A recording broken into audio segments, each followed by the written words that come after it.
La delincuencia organizada creyó que podía tirar esta aeronave de las Fuerzas Armadas. En las últimas horas el ejército ha sido desplegado en Michoacán ante una ola de ataques a servidores públicos. En Buenavista acudieron al rescate de una alcaldesa, en Apatzingán de un secretario y en Uruapan tuvieron que responder a una emboscada. ¿Cómo fue que de la noche a la mañana la delincuencia organizada parece haber decidido hacer ataques casi simultáneos? Sin embargo, el ejército no solo ha tomado algunos puntos de Michoacán, en estos momentos también tiene bajo resguardo un hospital de Culiacán, Sinaloa, tras otro intento de ataque contra un baleado internado. Un ataque hecho de otra forma, no con un sicario y por la fuerza, sino con una mujer disfrazada de enfermera.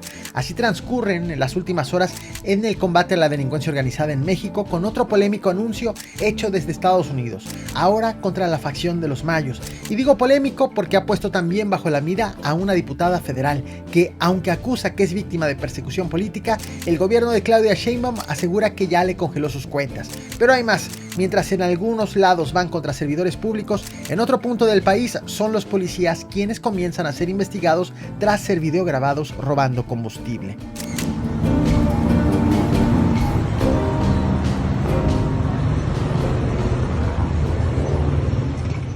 Entre el 17 y 18 de septiembre, el estado de Michoacán ha sido escenario de 3 ataques contra servidores públicos y militares. Los más recientes ocurrieron este 18 de septiembre en la región de Tierra Caliente. Ella es la alcaldesa de Buenavista, la morenista Irma Moreno Mendoza, y él, el secretario de Desarrollo Rural del Ayuntamiento de Apatzingán, Aldo Gutiérrez. Ambos fueron blanco de ataques armados en momentos y lugares distintos.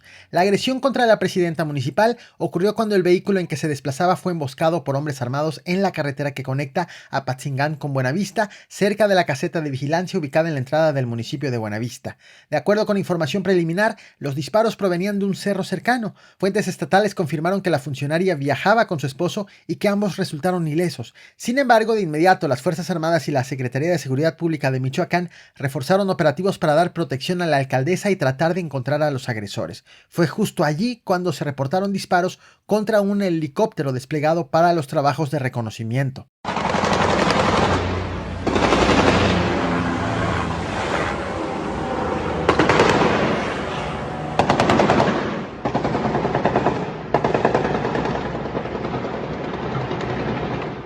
Al momento en que hago este video, el operativo en Buenavista continúa, aunque no han sido reportadas detenciones. Sin embargo, también continúa en Apatzingán, donde ocurrió la segunda agresión.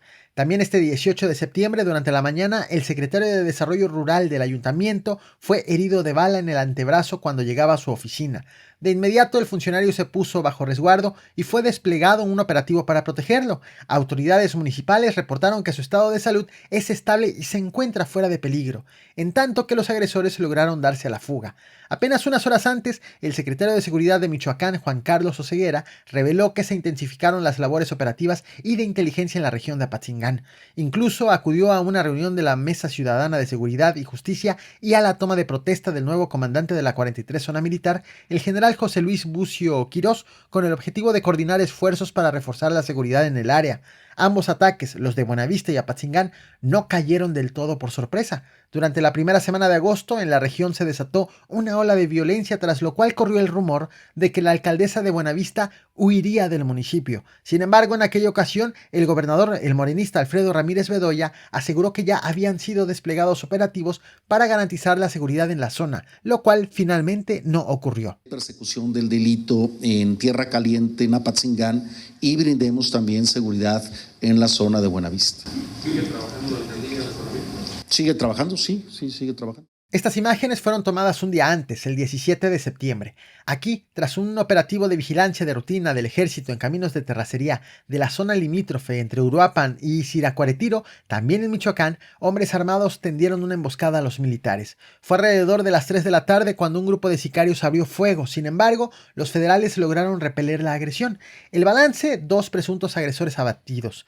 En tanto, del lado de las Fuerzas Armadas, todos resultaron ilesos. Eso sí, además de los abatidos, aseguraron armas de fuego, cargadores y cartuchos útiles. De acuerdo con las autoridades, fueron al menos 8 los sicarios que tendieron la emboscada y que, tras verse rebasados, decidieron huir corriendo hacia las montañas. Sin embargo, 2 fueron alcanzados por las balas y los otros 6 lograron huir. Las autoridades no precisaron a qué grupo delictivo pertenecían los atacantes. Sin embargo, lo cierto es que en esta zona hay presencia de células afines al cártel Jalisco Nueva Generación, los Viagras, los Caballeros Templarios y el cártel Pueblos Unidos. y tenemos que atender a cualquier paciente que llegue herido, independientemente de su calidad moral o su situación jurídica. Las Fuerzas Armadas mantienen también otro operativo en Culiacán, Sinaloa. Lo que acabas de ver es una protesta desatada por el personal del Hospital General de la capital del estado por motivos de la violencia que se vive en la ciudad. Todo comenzó este 17 de septiembre cuando una mujer que se presentó como practicante médica intentó inyectar una sustancia no identificada hasta el momento a un paciente que estaba siendo atendido por herida de bala. De acuerdo con personal del hospital, esta mujer evadió los filtros de seguridad con solo decir que era estudiante enviada por un médico. Sin embargo, una enfermera detectó la trampa y alertó de inmediato al personal militar, lo cual permitió la detención de la sospechosa y se evitó la aplicación de la sustancia. Pero la trabajadora que alertó a los militares fue requerida por la autoridad ministerial para que amplíe su declaración, y fue justo este hecho el que desató una protesta del personal médico del hospital que creyó que se la habían llevado detenida. Aquí se queda, porque no está en mi casa. Esta es mi casa de Hospital General porque yo soy el director. Yo le permití a los soldados que entraran. Este 18 de septiembre el hospital amaneció con todavía más revisiones en los accesos para evitar nuevos casos de ataques a pacientes. Recordarás, hace casi 2 semanas en Culiacán hubo una ola de ataques en 3 hospitales de la ciudad, de tal forma que con este nuevo intento las Fuerzas Armadas reforzaron la vigilancia pidiendo documentación a conductores y pasajeros, además de que revisaron interiores, cajuelas, identificaciones, bolsos y pertenencias. Pero el incremento de los filtros de revisión también se volvió parte de la queja de los manifestantes del hospital, quienes propusieron como alternativa dejar de recibir a pacientes heridos por armas de fuego.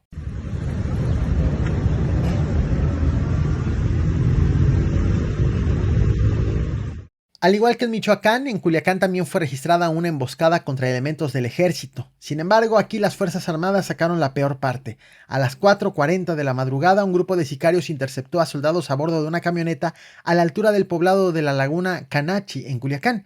Según autoridades, estos soldados estaban en su día libre, de tal forma que los delincuentes lograron robarles el vehículo y darse a la fuga. En respuesta, las Fuerzas Armadas implementaron un operativo de búsqueda para tratar de dar con los delincuentes. El operativo aún continúa al momento en que hago este video, sin embargo, todavía no han sido reportadas detenciones. Claro, yo no sé de qué se trata, no he recibido ninguna sola notificación, ni un correo electrónico, ni una llamada, ni un WhatsApp. Ella es la diputada federal de Morena, Hilda Araceli Brown Figueredo. En las últimas horas se ha convertido en blanco del combate a la delincuencia organizada impulsada desde Estados Unidos. Te explico. Este 18 de septiembre, el Departamento del Tesoro de Estados Unidos anunció sanciones contra la facción de los Mayos. En un comunicado detalló que las sanciones van dirigidas contra 7 personas y 15 empresas, principalmente ubicadas en playas de Rosarito, Baja California. Bueno, entre las señaladas está la diputada federal, quien anteriormente fue alcaldesa de Rosarito. En el informe, Estados Unidos la acusa de tener una relación cercana con Candelario Arcega Aguirre y Jesús González Lomelí, presuntos operadores del cártel de Sinaloa. Señala el gobierno estadounidense que esta cercanía permitió a los delincuentes tener influencia dentro del gobierno municipal de Rosarito para tener el control de la estructura de seguridad pública local y cobrar extorsiones. Incluso acusan que el control del municipio todavía continúa. Derivado de este anuncio del gobierno de Estados Unidos fue que la Unidad de Inteligencia Financiera del gobierno mexicano informó que instruyó el bloqueo administrativo de cuentas de las personas y empresas señaladas. Todo como parte de un mecanismo de cooperación internacional en prevención de lavado de dinero y financiamiento al terrorismo. La Unidad de Inteligencia Financiera detalló que en caso de identificar posibles actividades ilícitas en los señalados, informará inmediatamente a la Fiscalía General de la República. En respuesta, la diputada federal de Morena acusó que los señalamientos son una infamia en su contra. Negó tener vínculos con la delincuencia organizada y negó también que sus cuentas bancarias hayan sido bloqueadas. Incluso aseguró que el 14 de septiembre viajó a San Diego, California, sin contratiempos. Desconozco de qué se trata, organizando una insisto, campaña nacionalista. En este jaripeo se celebró el 59 aniversario de la batalla de Puebla y fue ahí donde los participantes solicitaron. Aunque la morenista ha acusado un ataque político en su contra, lo cierto es que los señalamientos vienen del gobierno estadounidense y el congelamiento de las cuentas fue anunciado por la Unidad de Inteligencia Financiera. De hecho, también este 18 de septiembre, durante su conferencia de prensa diaria, la gobernadora de Baja California, Marina del Pilar, dijo no tener más información sobre el caso, a pregunta expresa. Recordarás, actualmente Marina del Pilar carece de visa debido a que el gobierno de Estados Unidos se la retiró presumiblemente por ligas de sus familiares, también con la delincuencia organizada. A ver, vamos a continuar con la mañanera y lo que nosotros podemos decir es que no tenemos más información en estos momentos, no tengo más información en relación a lo que se publicó en la mañana. Otro caso de ligas entre funcionarios con la delincuencia organizada es el de quien fue secretario de Seguridad de Tabasco durante el gobierno de Adán Augusto López. Hernán Bermúdez Requena, acusado de liderar el grupo delictivo de La Barredora, entró a México este 18 de septiembre procedente de Paraguay tras un operativo de traslado coordinado por la Fiscalía General de la República, el Centro Nacional de Inteligencia, la Secretaría de Seguridad y Protección Ciudadana y el Instituto Nacional de Migración. El avión Challenger 605 de la FGR que lo transportaba despegó a las 8 de la mañana con 20 minutos desde Bogotá, Colombia, donde había pasado la noche, y aterrizó alrededor de las 11:13 de la mañana en el Aeropuerto Internacional de Tapachula, Chiapas. Posteriormente hizo escala en Tabasco y Campeche por motivos hasta ahora desconocidos, para finalmente ser trasladado al Penal Federal de Máxima Seguridad del Altiplano en el Estado de México. Un día antes, este 17 de septiembre, un juez federal en México libró una orden de aprehensión en su contra por delincuencia organizada. Además de que en las últimas horas se reveló que la Fiscalía General del Estado de Tabasco también tiene una orden de aprehensión en su contra desde el 18 de febrero por los delitos de asociación delictuosa, secuestro exprés y extorsión. Sobre el tema, desde Palacio Nacional, la presidenta Claudia Sheinbaum aseguró que durante su sexenio Andrés Manuel López Obrador pidió la destitución de Hernán Bermúdez como secretario de Seguridad de Tabasco tras detectar indicios de incumplimiento de funciones y posibles vínculos con La Barredora. Detalló que esto ocurrió cuando era gobernador Carlos Manuel Merino, quien llegó como interino tras la salida de Adán Augusto para asumir la Secretaría de Gobernación. Te va a dar toda la información de cómo fue que esta persona empezó a involucrarse y en el momento que hubo información se pidió su destitución e investigación. Ya para entonces el senador pues ya era secretario de Gobernación. Imagínense, participaba en el gabinete y se solicita la destitución por parte del secretario de Gobernación y del presidente entonces. Durante la conferencia también fue abordado el tema de los amparos tramitados a nombre de Andrés y Gustavo López Beltrán, hijos de Andrés Manuel López Obrador. En mi último video te platiqué cómo fueron tramitados amparos a nombre de Andy y Bobby, como se les conoce, en juzgados de la Ciudad de México, Tabasco y Zacatecas contra cualquier acto de aprehensión, incomunicación y tortura. Estos amparos son conocidos como buscadores, pues sirven para saber si hay investigaciones en contra de alguna persona, además de que pueden ser tramitados por terceros. De acuerdo con Andrés López Beltrán, él y su hermano no tramitaron los amparos, mientras que un abogado que aparece como firmante del amparo solicitado en Zacatecas también se deslindó del trámite acusando usurpación de su identidad.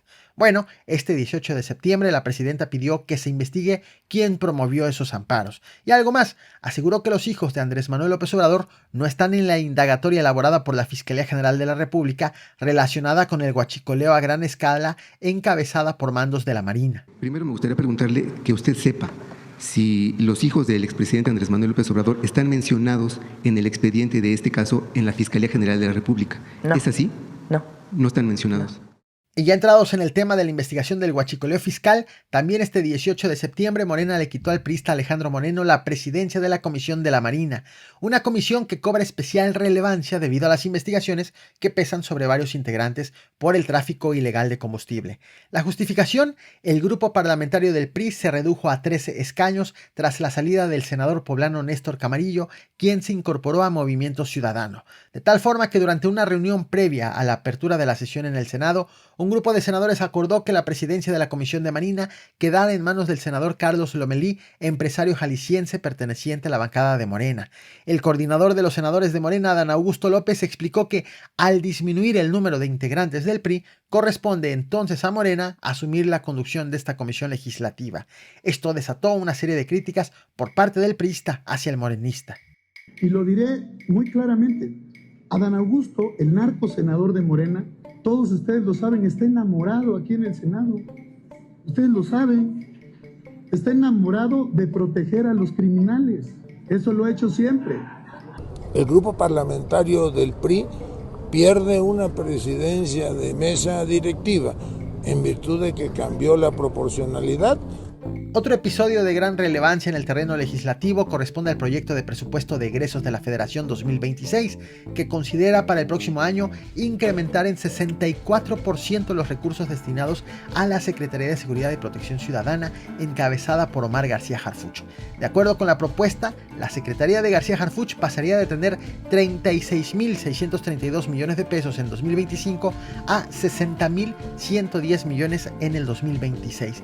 En contraste, la Guardia Nacional registraría una disminución del 30%. Este dato cobra especial relevancia, pues muestra en dónde está la apuesta de la presidenta Claudia Sheinbaum para su administración el próximo año. Y cierro con este video: policías guachicoleando. Mientras unas autoridades investigan y otras son investigadas, en Tuxpan, Veracruz, policías de la Secretaría de Seguridad Pública del Estado fueron videograbados extrayendo combustible de una pipa previamente asegurada que debía ser puesta a disposición de la Fiscalía General de la República. La grabación se ha difundido este 18 de septiembre, en donde se observa a los estatales utilizando un tubo PVC para extraer el combustible. Al momento no hay pronunciamiento por parte de autoridad alguna. ¿Qué opinas? Suscríbete.